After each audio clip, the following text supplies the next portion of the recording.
ये सरकार गाजर मूली नहीं है, ये आंदोलनकारियों का सरकार है। कायदे से तो यहां पर भारतीय जनता पार्टी पर राष्ट्रपति शासन लागू हो जाना चाहिए। देश की सभी जांच एजेंसियां लग गई, हाथी घोड़ा सब आ गया। अब आप पूछ रहे कितना पानी है? हर आधे घंटे में, मतलब 48 प्रतिदिन के, ये आंकड़े ये मेरे नहीं है, ये एनसीआरबी के, हत्याएं होती है, 30 से ज्यादा बलात्कारें होती है। चले थे संकल्प लेकर, बीच रास्ते में उनको समझ में आ गया कि ये संकल्प तो कहीं है नहीं हमारा, न भाजपा के लोग हमारे साथ हैं, तो कुछ ऐसा बचकाना बात कर दो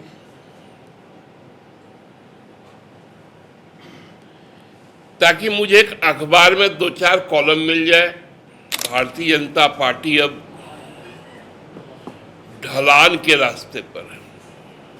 मतलब जब बाढ़ आता है नदी में तो हाथी और घोड़ा तो समा गया पानी में, भेड़ आके तट पे पूछता है कि कितना पानी है।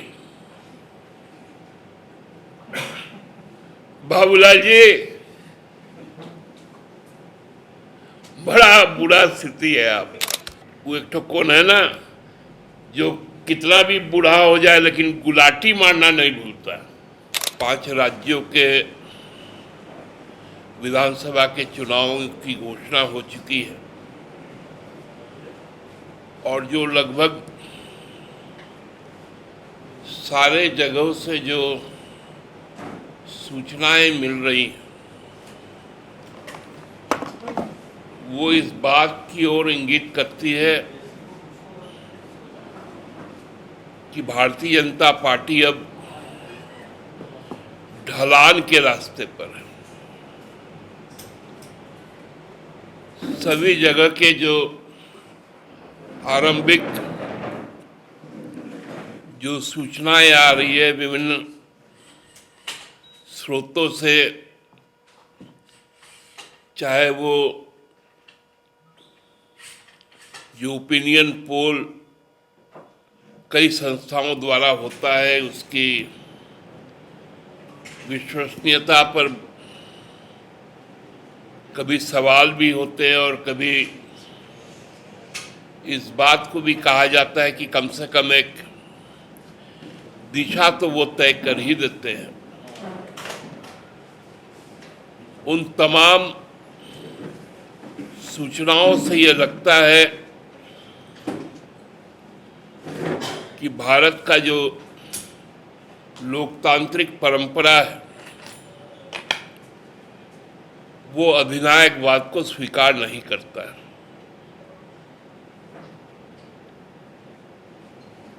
वो प्रजातंत्र में विश्वास रखता है, जनता की शक्ति में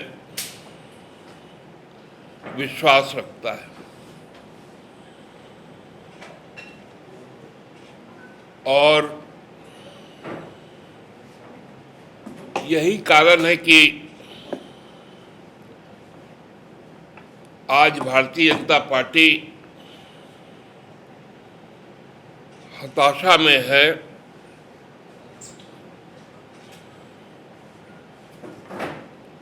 और अपने आप को एक पराजित शक्ति मानकर एक के बाद एक हताशा से भरी कार्रवाई कर रहा है। आपने देखा होगा कि भारतीय जनता पार्टी के जो झारखंड प्रदेश के अध्यक्ष हैं उन्होंने कल महामहिम राज्यपाल महोदय को एक पत्र लिखा है। पत्र में उन्होंने कहा है कि मेरे सूत्रों से मुझे मालूम चला। अब उनके ये सूत्र कौन है, सूत्रधार कौन है, इसकी व्याख्या तो कहीं नहीं, लेकिन उनको मालूम चल गया कि राज्य में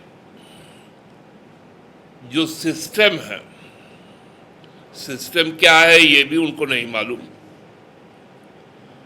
लेकिन सिस्टम कोलैप्स कर गया और यहां तत्काल 356 के तहत, धारा 356 भारतीय संविधान के तहत राज्य सरकार को बर्खास्त करके राष्ट्रपति शासन लगा देना चाहिए। बाबूलाल जी को हमको लगता है कि मेरी उम्र तो लगभग 54 साल की है, 53 क्रॉस कर चुका हूं, 54 में चल रहा हूं। मुझे लगता है कि हमसे जरूर उम्र में कुछ बड़े होंगे, क्योंकि राज्य के प्रथम मुख्यमंत्री भी रहे हैं, तो उनको कुछ जानकारियां भी जरूर होंगी।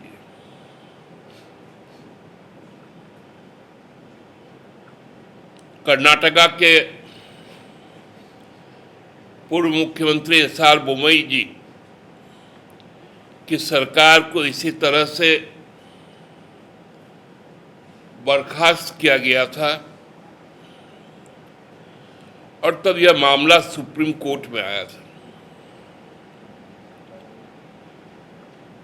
सुप्रीम कोर्ट ने अपने जजमेंट में बहुत स्पष्ट कहा था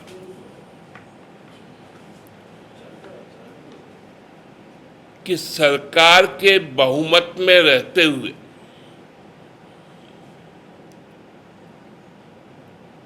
और उसके धर्मनिरपेक्ष स्वरूप रहते हुए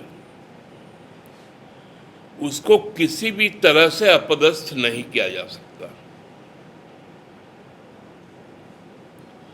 इसके पहले भी केशवानंद भारती केस का दृष्टांत है हम लोगों के पास।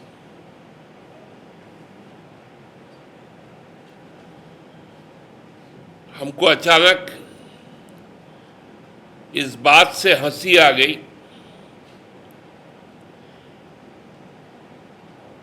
कि एनसीपी के एक विधायक, उन्होंने एक चेतावनी जारी की कि उनके अनुमंडल को यदि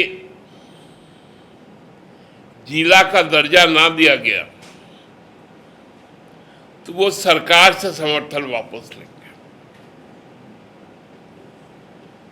2-3 दिन पहले का एक सूचना था कि वो एनडीए ज्वाइन कर लिया।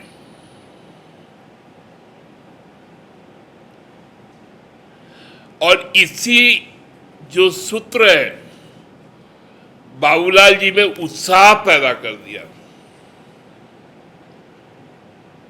कि शायद सरकार अल्पमत में आ गई, क्योंकि जो एनडीए में अब खुद को कहता है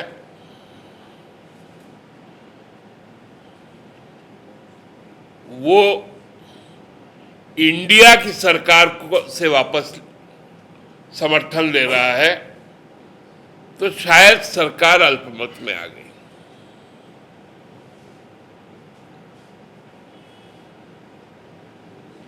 हम लोगों को याद है, हम लोग बचपन में जब खेला करते थे, जो चूंकि हम लोग तो बहुत साधारण परिवार के थे, हम लोगों के पास में ना विकेट हुआ करता था, ना बैट हुआ करता था, ना बॉल हुआ करता था। लेकिन जो संपन्न परिवार के हमारे दोस्त थे वो विकेट, बैट और बॉल लेकर आते थे और हम सब मिलकर खेलते थे। कोई कारणवश यदि वो पीछे हो जाता था खेल में, तो अपना बैट बॉल और विकेट लेके घर चल जाता था और हम लोग पीछे पीछे उसका मजबूरी में चमचा ही किया करते थे कि नहीं नहीं तुमको ही जिता देंगे। तो बाबूलाल जी आजकल इसी तरह का हठ धर्म पे आ गए। चले थे संकल्प लेकर, बीच रास्ते में उनको समझ में आ गया कि ये संकल्प तो कहीं है नहीं हमारा, न भाजपा के लोग हमारे साथ हैं, सही से अखबार में हमारा कवर भी नहीं हो रहा है क्योंकि जनसमर्थन तो है ही नहीं। तो कुछ ऐसा बचकाना बात कर दो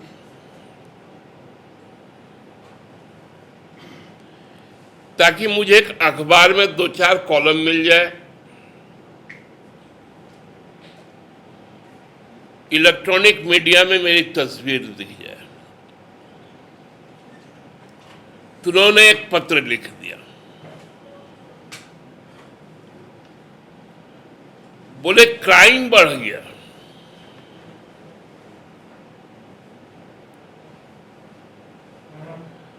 जिस दिन पत्र लिख रहे थे उसके ठीक एक दिन पहले माननीय मुख्यमंत्री केंद्रीय गृह मंत्री के साथ में कानून व्यवस्था को लेकर समीक्षा बैठक में उपस्थित थे। उनको यह बताया गया कि इस राज्य सरकार में आने के बाद जो संगठित अपराध है जिनको नक्सलवाद का नाम दिया जाता है, उस पर कैसे रोकथाम लगाया गया। सुदूरवर्ती इलाकों में सरकार की योजनाएं पहुंच रही है, संवाद स्थापित हो रहा है। बूढ़ा पहाड़ जहां 75 साल में कोई सरकारी एजेंसी नहीं पहुंची थी, जो पूरी तरह से एक आइसोलेटेड आइलैंड बना हुआ था,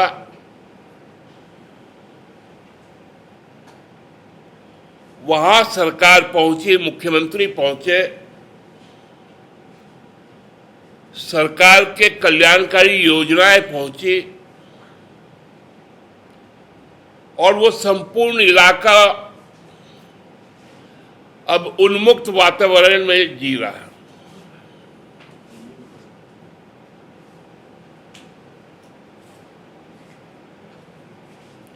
मैं तो ये नहीं कहता कि नक्सलवाद पर पूर्ण विराम लगा, वो तो भारतीय जनता पार्टी के लोग कहते थे। जब लातेहार में मुठभेड़ हुआ, हमारे आर्म्ड फोर्सेस पर हमला हुआ,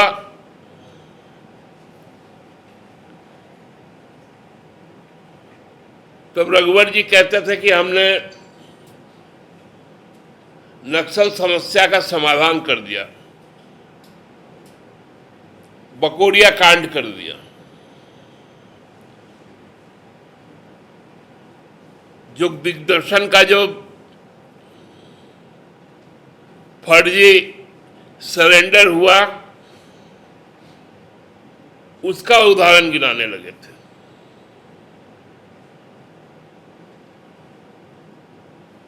उत्तर प्रदेश में प्रतिदिन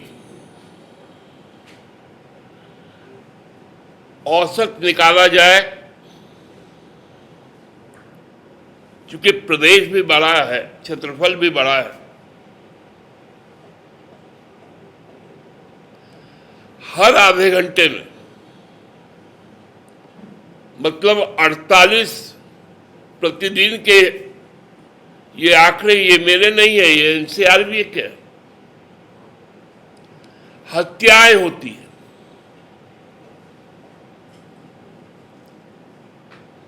30 से ज्यादा बलात्कारें होती है। मध्य प्रदेश में तो दलित और आदिवासी पर सर्वाधिक देश में आपराधिक कृत्य होते हैं। उनको ये राज्य याद नहीं आए।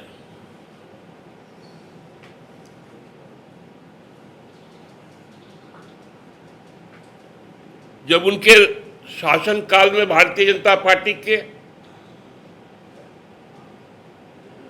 कोर्ट परिसर में अपराधी घुसकर हत्याएं करते थे, वो बाबूलाल जी भूल गए। उनके शोध क्या सूत्र, उनको ये सब जानकारी देना भूल गए।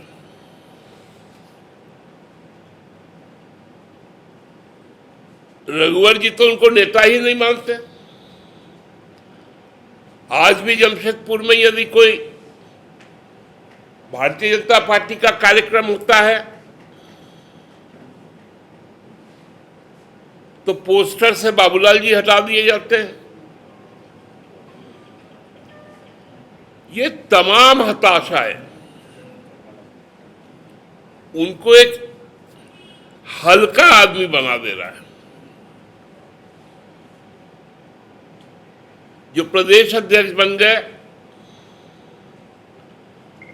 लेकिन प्रदेश पदाधिकारियों की नियुक्ति नहीं कर पाए। ये पहला प्रदेश है भारतीय जनता पार्टी का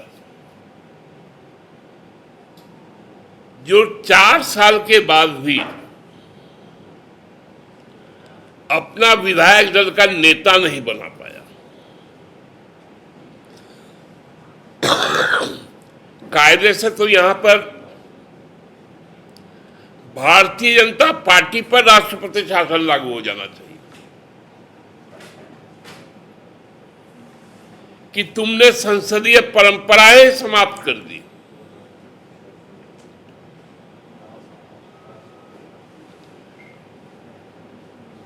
इनका तो निबंधन ही यहां से समाप्त हो जाना चाहिए।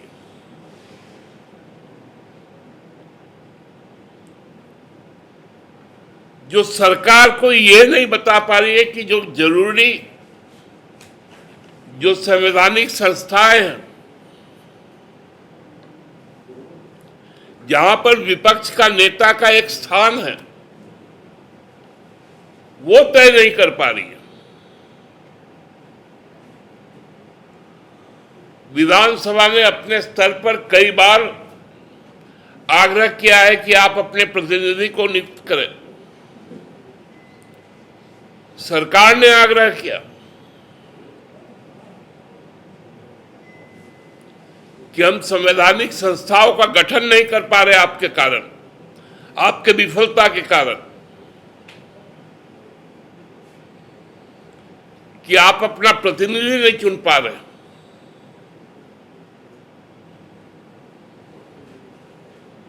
विधानसभा परिसर में नेता प्रतिपक्ष का कक्ष खाली है।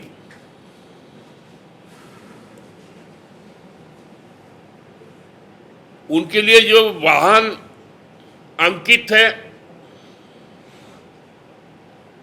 वो रोज गंदा हो रहा है।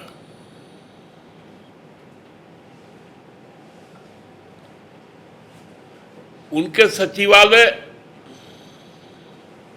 में कोई कामकाज नहीं हो रहा है।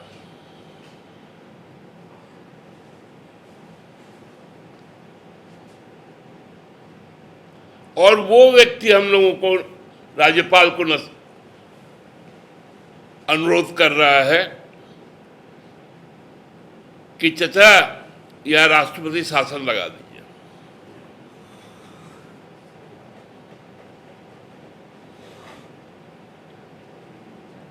चाचा तो बैठे ही है, उन्हीं के लिए बैठाया गया कि भतीजा बोले और हम लगा दें।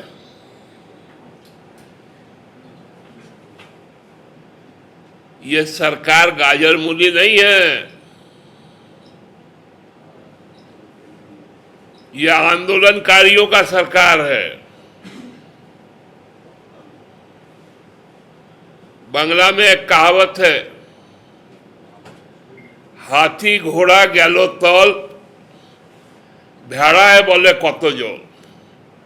मतलब जब बाढ़ आता है नदी में तो हाथी और घोड़ा तो समा गया पानी में, भेड़ आके तट पे पूछता है कि कितना पानी है। बाबूलाल जी, बड़ा बुरा स्थिति है आपका।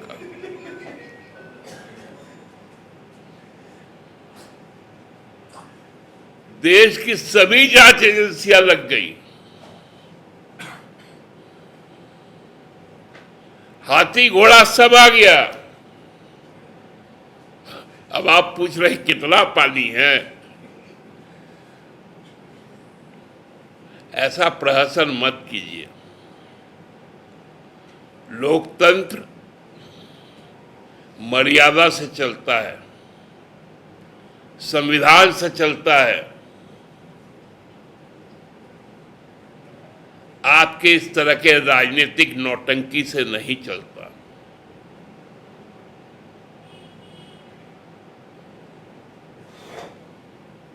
वो एक तो कौन है ना, जो कितना भी बूढ़ा हो जाए लेकिन गुलाटी मारना नहीं भूलता।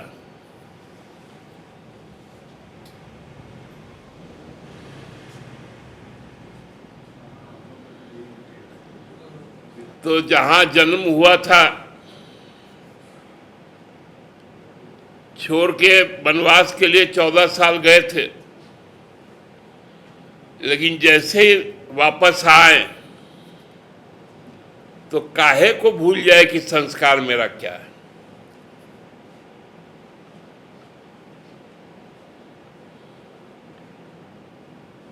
राजनीतिक तौर पे आप में ईमानदारी है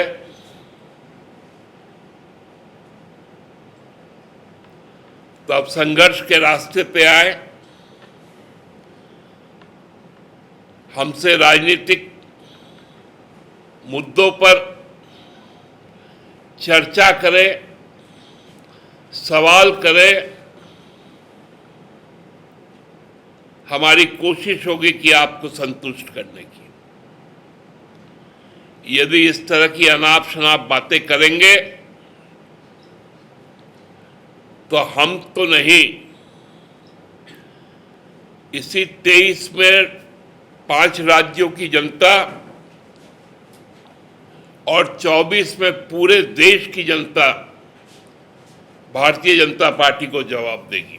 धन्यवाद। The follow-up.in. Like, share, and subscribe.